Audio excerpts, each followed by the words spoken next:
Bonjour à tous et bienvenue sur boursicoté.com pour cette nouvelle analyse technique du CAC 40 en point matinal avec une configuration qui ne change pas ce matin puisqu'on a une bougie qui en termes d'extrême ressemble énormément à celle que nous avons eue hier matin, à savoir ici dès l'ouverture un test de la zone des 4910 points et un rééquilibrage ici sur une zone d'évolution comprise entre ce support et les 4940 points. Donc on est encore une fois venu tester cette zone juste après l'ouverture et les cours se stabilisent sur un niveau légèrement supérieur. Du point de vue des indicateurs techniques, on est toujours sur une évolution ici assez hésitante sur les histogrammes du MACD. On commence à impulser des rebonds mais qui ne tiennent pas. Alors on est globalement dans une évolution ici au niveau des histogrammes qui se fait sur la partie négative de la zone d'évolution, donc on a une neutralisation mais dans une dominante légèrement baissière, et puis le RSI quant à lui reste totalement neutre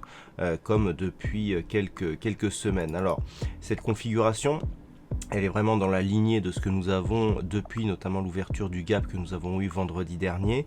Une première phase ici de temporisation entre cette zone des 5000 et une zone ici légèrement supérieure à 4920 points. On a eu divers contacts ici sur la moyenne mobile 20 exponentielle qui semble vouloir agir comme zone de résistance. Hier, on a eu un contact ici avec la bande de Bollinger inférieure, la bande de Bollinger qui commençait à s'écarter et on reste toujours sous cette moyenne mobile.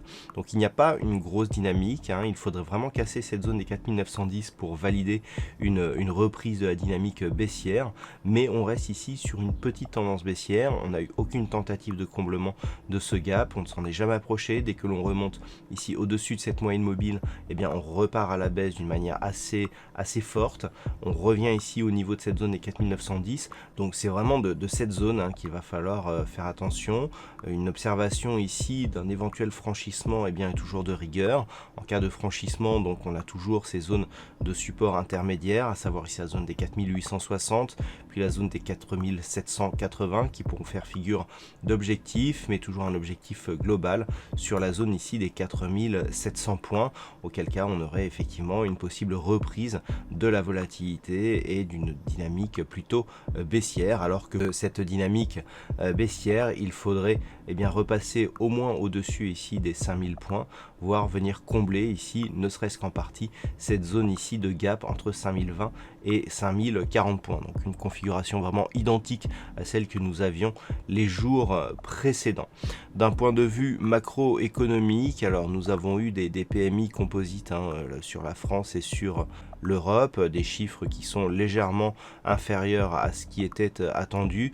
Donc à 10h30, nous aurons les PMI composites de la Grande-Bretagne, et puis cet après-midi, donc outre-Atlantique, au niveau du Canada, on aura les chiffres de vente au détail principales qui seront dévoilés à 14h30, et puis à 16h du côté des États-Unis, nous aurons les chiffres de l'immobilier avec les ventes de logements existants. Voilà, ce sera tout pour aujourd'hui. Passez une bonne séance et on se retrouve dès ce soir pour toutes les autres analyses techniques du site boursicoté.com.